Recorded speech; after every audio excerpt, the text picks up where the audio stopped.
আজকে আমি কথা বলবো কাঠালিয়া উপজেলা নিয়ে।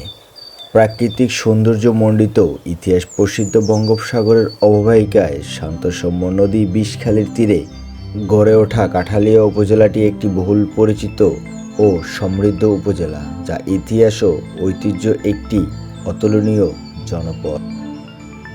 ইতিহাসের পাতা উল্টালে দেখা যায় কাঠালিয়ার চেচিরামপুর ইউনিয়নে টেন্ডুর খাঁ নামে একজন বিখ্যাত জমিদার ছিলেন। তিনি বিহারের সাসারামের শের শাহের বংশধর ছিলেন। তিনি বিহার থেকে এসে কাঠালিয়ার চেচিরামপুরে বসতি স্থাপন করেন। মুঘল আমলে বিভিন্ন নিদর্শন ছড়িয়ে ছিটিয়ে আছে এই উপজেলায়।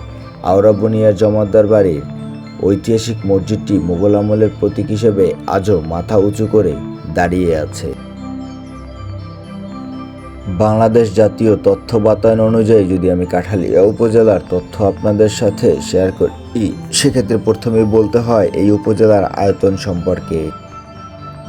১৫২.০৮ বর্গ কিলোমিটার এই উপজেলার মোট আয়তন। এরপর যদি জনসংখ্যার কথা বলি, ১,১১,৬৫৫ জন।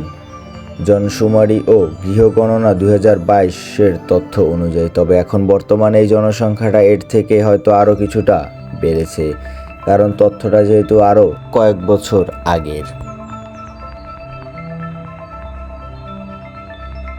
জনসংখ্যার ঘনত্ব হিসেবে বলতে গেলে প্রতি বর্গ কিলোমিটারে ৮৫৭ জন মানুষ এখানে বসবাস করে। এখানে মোট ভোটার সংখ্যা ৯৯,৮২৪ জন। তবে আর একটা ইন্টারেস্টিং ব্যাপার হচ্ছে, এখানে একজন হিজড়া ভোটারও আছে। কাঠালিয়া উপজেলায় মোট ইউনিয়নের সংখ্যা ৬টি। কাঠালিয়া উপজেলার যদি শিক্ষা ব্যবস্থার কথা বলি, তবে সেক্ষেত্রেও এই জায়গাটা খুব এগিয়ে আছে, যে বর্তমানে এখানে শিক্ষা হার ৬৮%। শতকরা ১০০ জনের মধ্যে ৬৮ জন মানুষ এখানের শিক্ষিত বলতে পারেন। কাঠালিয়া উপজেলায় প্রাথমিক বিদ্যালয়ের সংখ্যা ১৩২টি, মাধ্যমিক বিদ্যালয়ের সংখ্যা ৩৭টি, ডিগ্রি কলেজের সংখ্যা ৩টি, ইন্টারমিডিয়েট কলেজ রয়েছে 2টি, কারিগরি কলেজ 2টি, এছাড়াও মাদ্রাসা রয়েছে 30টি।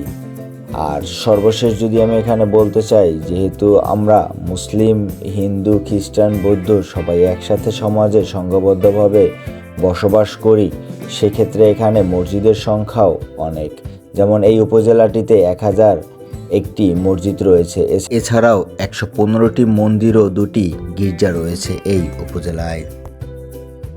কাঠালিয়া উপজেলাটিতে টোটাল ৫৪টি গ্রাম রয়েছে। এই উপজেলাটিতে পোস্ট অফিসের সংখ্যা রয়েছে মোট 22টি।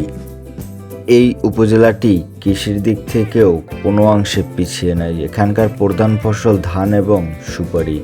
কৃষি জমির পরিমাণ ১১,৮৪০ হেক্টর।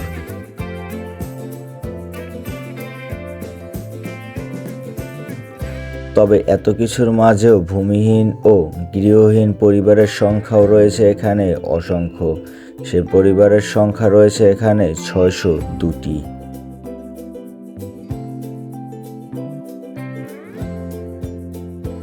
যদি আমি চিকিৎসা ব্যবস্থার কথা বলি বা স্বাস্থ্য ব্যবস্থার কথা, সেক্ষেত্রে এখানে সরকারি হসপিটাল রয়েছে 1টি এবং স্বাস্থ্যকেন্দ্র অথবা ক্লিনিক যেটাই আমরা বলি, এটি রয়েছে 8টি। এছাড়াও এখানে 5টিরও বেশি ডায়াগনস্টিক সেন্টার ও ক্লিনিক রয়েছে। এত কিছুর মাঝেও ওই এলাকাটিতে পর্যটক স্পট রয়েছে মোট 2টি, যেমন শৈলচর হেতালবনিয়া ও পাখিরচর সৌজলি। এই 2টা জায়গায় সৌন্দর্য যে কোনো ভ্রমণ পিপাসু মানুষকে আকর্ষণ করে। যেহেতু এই উপজেলাটি গড়ে উঠেছে বিষখালী নদীর তীরে, তাই এখানকার লঞ্চঘাট বা তার আশেপাশের যে পরিবেশ এবং প্রাকৃতিক দৃশ্যগুলো যে কাউকে মুগ্ধ করে।